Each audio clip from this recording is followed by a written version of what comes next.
head up on the. Hey, big Benny motherfucker. What's up, everybody? Dream Vision up in the building. We got Mike Kelly here. 5th place at the FGG invitational with the signature deck, Flamvell Cat. All right, we're going to get a quick look at the deck, and then we're going to discuss your tournament rounds. So, how you feel about the invitational at FGG? I felt good. I wish I had more time in the top 4. Well, you know, the last round I got eliminated in. I mean, I lost some time to one battle fader. That's all he had.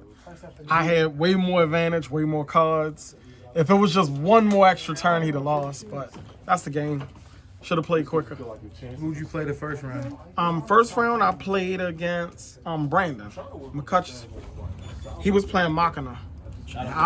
Yeah, shout out to Brandon. How do you feel about your matchup against Machina? Well, I will say that match, I've been broken both games. It wasn't his fault. But I would say under normal circumstances, my Machina matchup is 50-50. But I know I have good interactions against that. And a lot of it has to do with my extra deck because I have accessibility to all my extra deck cards. So this card's really good against them. Some cases, Rose is really good. Thought Ruler's really good. Colossal's really good. Stardust, if you could protect it, is really good. So, I mean, it's a toolbox extra deck. And then what happened after Brandon? Who you played After next? Brandon, I played against Yiching. I played against the guy who won the thing. I lost to him. He was playing another Machina deck. I lost to Dust Shoot Oppression game 2, game 3. Which, yeah, I mean, I was one MST or Heavy Storm away from winning, but didn't draw it. Happens. Do you feel like there's anything you could have did differently? In that game, game 2 and 3, I lost? No, not at all. Like, he dust shooted me, so he knew my only plays were the special summon. I knew he had oppression based on his selection from dust shoot, so I was trying to wait it out the best I could, but then it got to a point where I was too low, and I had to call BS, which I knew it was oppression set. I had to throw the monk out there, and he called oppression. You know, paid it. So you was 1-1. It was a double of limb tourney. Then what you played next? After that, I played against Daniel Shogun. He was playing on Value. I played on stream against him. My Value matchup, I would say, I wouldn't even say it's 50-50. Personally, I say it's 60-40. Because it's certain interactions that I know I have that can kind of help in that matchup. Like, I mean, the Hamster Raikou Kai's engine helps. The fact that I can pick off their back row, I can kind of out tempo them early, and just off like simple interactions. Like when I was in a tournament, I had a situation where I opened this with D Prison. I think it was like a Book of Moon. So because he know I'm on Hamster Raikou Kai, I set the Descendant, set the D Prison. He not necessarily him. I think it was Brandon. Brandon did it. So he threw a gear frame at it. I D-Prison, which he's under the presumption is probably either Raikou or Spy, because there's more Raikous than Spy than anything. So, you know, my turn, I flip this, summon Monk, pitch, get Cat, take all his cards out his hand, make double Arcanite, game's over. Like, it's just, he's too far behind. But he don't know I set a Descendant. He just assumed it's a Raikou or a Spy, and he got punished for not setting cards.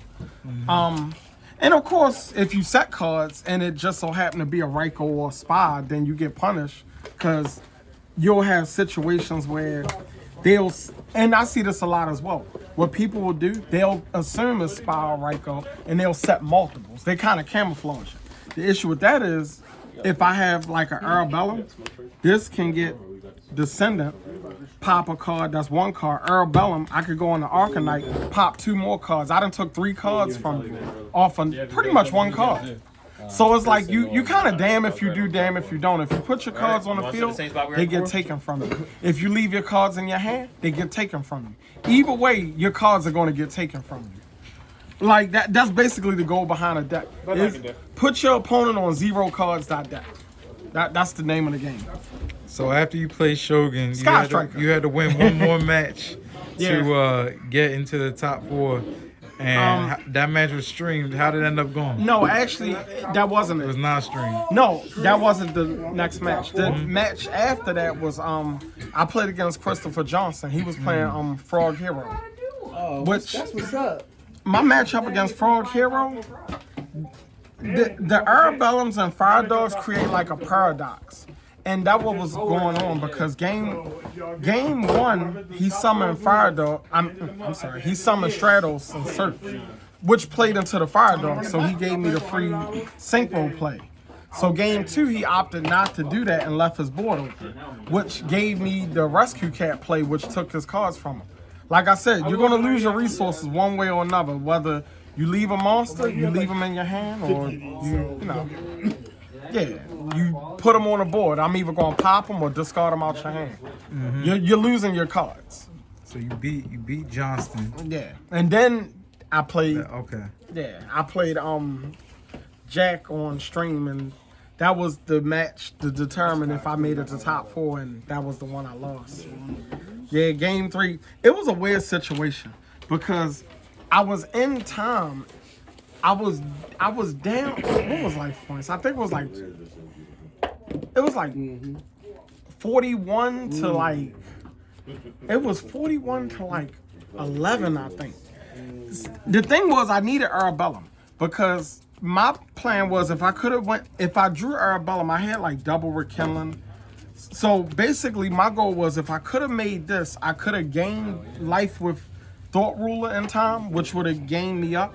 And then Android would have gained 1,200 because on it and you can clear it gains 600 for each psychic. They're both psychics, so that was what I was hoping, but that's not what happened. What actually happened was I didn't draw Arabellum and I couldn't make, It's all good. It was still a good showing. Yeah. Ended up in 5th place out of the top 16 players from the entire year.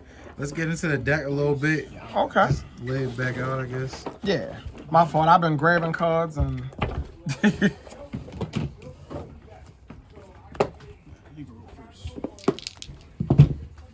Sorry about that. Put it back together. 5. All right, so going into the deck, what are you ideally trying to open up with?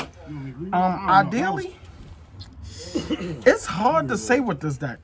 Like, I guess ideally, if I'm going first, I guess ideally, it's really hard to say. It's all the hands kind of do the same thing. I guess maybe a spy. Well, realistically, I guess. I mean, the ideal opening, I guess, would be something like a monk, maybe a mind control, a book. I mean, I'm talking ideally. Mm-hmm. And what's more of like a standard hand that you might see? A standard hand would be more like. I'll leave spy there. Stand by me. Yep. Probably that. Maybe that. That.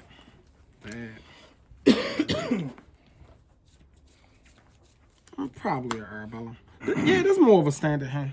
Mm-hmm. There's no real actual pattern to the cards, but they give synergy. Because like with a hand like this, you can set spy.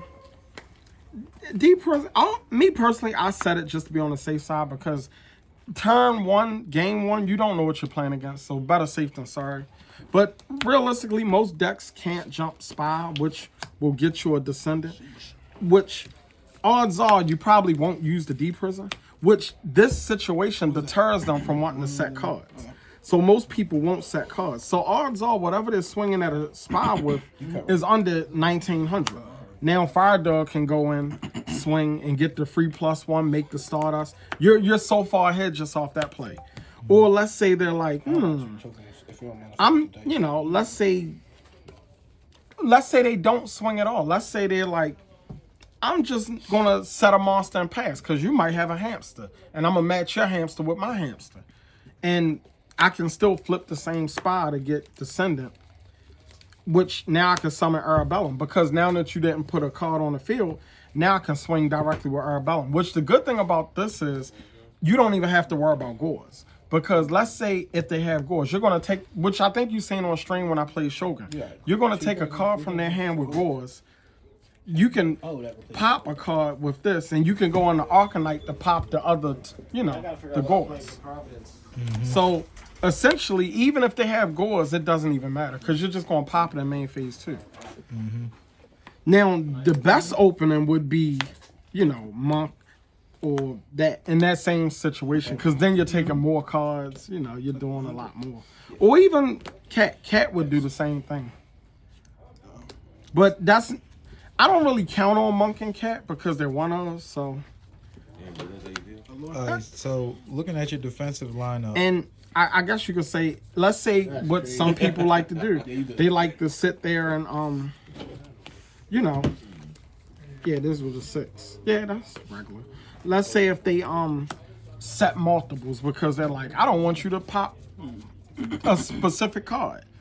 You can still get the sender, pop one, instead of going for their hand, because now they put their hand on the board. Now you summon Arabellum. You don't want to play in a Starlight Rose, so I never really make rolls. You could just go on the Arcanite and pop the other two. It pops multiple cards playing on the Starlight Rose.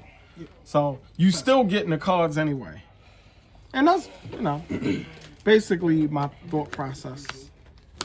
so looking at the defensive lineup, how'd you come upon that lineup? The defensive 2 lineup, book, 3 DP, 2 bottomless, 1 mirror. honestly, because they're consistent. I feel like the strength of this deck is its consistency. Every hand is normally playable. So it's like I want cards to be as consistent as possible. Not saying D Prism, Book, Mirror Force, D Prism, Bottomless, Mirror Force, or Book are the best cards for the situation against certain decks. Like for example, against like Value, Book is not that good. Which this is normally one of the cards I side out. But it's versatile and it keeps the spell count pretty high for Summon them up. Because with 10 spells, you want to have a high spell count because you don't want Summon a Monk to be a dead card, which I will say with 10 spells, it feels perfect. Like, this card is never really dead in my hand. Runs like a well-oiled machine. And, certain deck, like the Gigavise deck, I played against that yesterday online. D Prison, I sided them out. That card's not good against Gigavise. But Book Bottomless is because it's something to respond on summon to the Gigaplant. When they equip to the the Supervise, you could chain Book and they get nothing. Or you could Bottomless it. Alright, So I would say altogether I played what? It's what is it, 7 disruptive cards. No, it's not. It's 8. I don't know where that was D Prison at. right there. Yeah. Oh yeah, it's 8 altogether. So me, I like 8.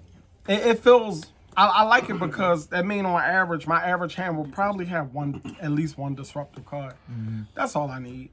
Okay, all right. So that seems solid for the main. We'll do a quick array of the side and extra. Yeah. You want me? Yeah, just clean that up. Just lay them out. Extra probably self-explanatory, but the side, I feel like we can look at what matchups you sided in, which cards for, and if anything was used or not used in the side. That's a good question, and I think I mixed the Cyber Dragon in here. No, I didn't. Like I said, next month, the 19th. 2000. I don't know where is that. Well, It's all right. yeah. Well, it's 2 Cyber Dragon. There's one around here somewhere, but 2 Cyber Dragon, 3 Crow, 3 Restrict, 3 Chain Disapprentice, 2 Dust, Heavy MST. So divide them into matchups. What comes in and what matchups? I guess we could start with Machina. Against Machina. Now, if I'm going second, I put these in against pretty much almost every matchup because ideally, if I open Monk, Cat, or Fire Dog, Heavy and MST are just really good for blowing them out to get the quick jump. Because odds are, whatever they put on the board, most people tend to set like Hamster. Fire Dog interacts well with Hamster, so but Against Machina, I put in the 2 Cyber, 3 Crow. I like the Crow for the average plays, you know, because they basically play an average deck as well. So you want to keep them off of recycling. And Cyber Dragon, I guess it's kind of self-explanatory for, like, you know, Machina, you know, Fortress, Frank. Okay, so how about value? Against value, I'm gonna tell you what's funny. Against value, I don't side Crow. Crazy, right? All I side for value is back row removal. And in most cases, my biggest fear against value is getting sacked. And when I say getting sacked, I mean return, burial, dead, oppression, deck dead. One of the bomb cards. If they don't have the bomb cards, if I can keep them off the bombs, they won't win. In most cases. So normally when I lose is to like the cards I just mentioned. Dead, return, burial, oppression. And dead is a card you can't really do nothing about. Dead, you just gotta take that for what it is. But when it comes to return, burial, oppression, deck div, these cards are just really good. If I could just keep them off their back rows, I can kind of take the tempo because I have cat plays that can, you know, take cards from their hand. I have flip monsters that can take cards from their board. Synchro and the Arcanite take more cards from their board. Fire Dog is a 1-card level 8 synchro. Yeah, everything just puts pressure on them. So then Black Wings and Frogs. Now, Black Wings, honestly, same thing. I treat Black Wings no different than value. It's more of the back row than anything. If I could keep them off of the deck dev, with Black Wings is Whirlwind. Like, you really want to keep Whirlwind off the board. Like, that's the main thing. You gotta keep Whirlwind off the board. And Frogs? Frogs, I side the most against Frogs. Because Frogs have, like, this degenerate play style. It's hard to really interact with Frogs when you play a lot of flip monsters and, you know, you're dealing with Caiuses and stuff. So, yeah, I side heavy for Frogs. Chain Disappearance. The reason I started siding Chain Disappearance because a lot of people are on the Forg deck. And if you can catch a Substitute with this card is broken. But also, if they're playing like Frog Hero, you can still hit like a Tree Barn. So, it's still not bad. Restrict, same thing. It's a card that's good against all versions of Frogs. And Crow, you know, it's Crow. Like, okay. We can do a quick array of the extra deck. Yeah. And then probably your closing thoughts on the invitational, how it went, and what you thinking for next season now that the points are resetting for the next season. Well, I'm already at a little jump because I already top 1 for the next season. So I'm currently, you know, starting off pretty good on that. Hopefully I can make it for next year, you know. Try to run it back. Hopefully I can win. You know, at least place this time. Now, the extra deck, the one thing I do like about this deck, it has accessibility to almost every card in the extra deck. It can make everything from 5s to 9s. So I'm going to start with the 5s, which they're relatively easily accessible with a cat play, Raikou, and Arabellum, which this is good against like Machina, you know, Christia Swan, decks like that. 6s, you can make them relatively easy with same thing. You can cat plays, or it might be sometime a Raikou and a Rekindling to get back a Magician, or yeah, it's a lot of. Or I also play Panther, so I can cat into Panther Arabellum. Your 7s, which I mean, you know, with Spies, Arabellums, you got 4s and 3s tuners, so 7s are easily accessible. Arcanite, I go into Arcanite a lot. Like, this is the most common level 7 that I make. Like, hell, sometime I can make 2 in one turn. Like I was explaining earlier with the, you know, the bluff set Descendant, the Summon the Monk, and get the cat with the 2 Arabellums. That turn ended on 2 of these, which he wasn't in a position to out-1. He actually opened a lot of back row. He didn't want to set it because he didn't want to play into the Raikou, but he played into the Arabellum, which made 2 of these. Now he can't set his cards because this is going to pop 4. He couldn't out-1. He just scooped it up. Arabellum, I make this more against the combo decks. Like I was playing online yesterday against Gigavise, and this card single-handedly won the game. Because Arabellum, against combo decks like that, Forgs, you want to put them back on cards. those are the decks where Arabellum ain't as good and you want the synchro. Because if you can if you can time seal them, every turn matters against the combo deck because they're always one card away. Rolls, I don't go into rolls too often. Rolls is like a aggro play. Like if I'm in a situation where I might have a rekindling, then I might throw a rolls out there to clear the board to rekindling. Or if I'm in a really bad situation, I might rolls. Or some people will give you rolls. Because what will happen is, I see it a lot where you'll swing with Arabellum, and what they do is they don't want their cards discarded. So they start setting their hand to save their cards. I play so many level 4s, I could just summon a level 4, make rolls. Because I know they're bluffs, because if they were real, I could tell based on the cards I'm discarding with Arabellum. If they, people don't want brain cons and stuff like that to be discarded, so they're going to set it. At that point, I would make rolls. So different situations require different sync rules. My 8s, I guess you could say the same thing with the 8s. I do play 2 Stardust because of the fact that I play Flamvell Rekindling, which 2 Stardust, it comes up pretty frequently. Thought Ruler and Stardust, to me, they complement each other. Like, a lot of times if you... didn't realize it. Here go the other Cyber Dragon that fell. If you could get Stardust and Thought Ruler on the field together, this is really strong against a lot of like lower ceiling decks. Colossal, it's a card I would say is really good against like the plant deck because it interacts well with Titanium and the ability to run over the other monster they have. In some cases, Colossal is good against Black Wings because of Kalute. Darken it's more of like a utility synchro. It isn't really necessarily good against a particular deck. It's really good in certain situations, which I make normally with like a Spy or a Monk, with Flamvell Magician. Now, in some cases, I'll have Cat, which I've done this a couple times, which I'll do this if they may have Agors. I'll have like a Raikou set and I'll Cat for 2 Arabellums and swing directly to take 2 cards. If they drop Agors, I can flip Raikou to pop a card, synchro the Raikou and the Arabellum to Catasta, synchro the Arabellum and Catasta because of Dark, to make Dark in and send the other card. So either way, then when not in my turn, you're not going to be left with cards on the field. Mistworm is probably the most situational card in my extra deck. Even at the Invitational, I made it one time. I made it one time. That was it. Which, how I make it normally, if I make it is normally with a Monk.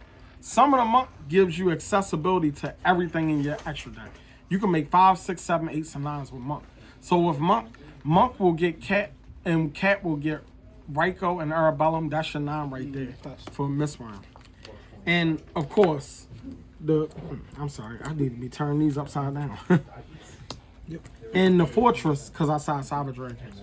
And, can't forget the Mic token. Yes, sir. Yes, sir. All right, so closing thoughts on the deck and closing thoughts on what you're looking to do at the next time you play it. Me, if I end up playing this, I expect the top.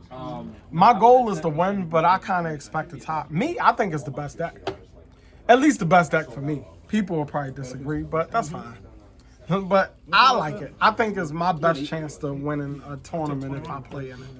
All right, so next year's Invitational. You taking it down? I'm going to try my best. There's some really good players in there, so it's hard to say if I can actually do it or not. Cause, the 16 players were stacked. Like, it was... Anybody could have beat anybody in that tournament. Like... All right, well, shit. Good job on the 5th place. One of the best in the state. Mike Kelly, we gonna sign off on that. Okay. So clean, so fresh, so clean. I throw a non-believing, a stampede. I fucking toss the bitch in there. With the money like I'm Zangief. Damn, he got smacked in the Mac in his front teeth.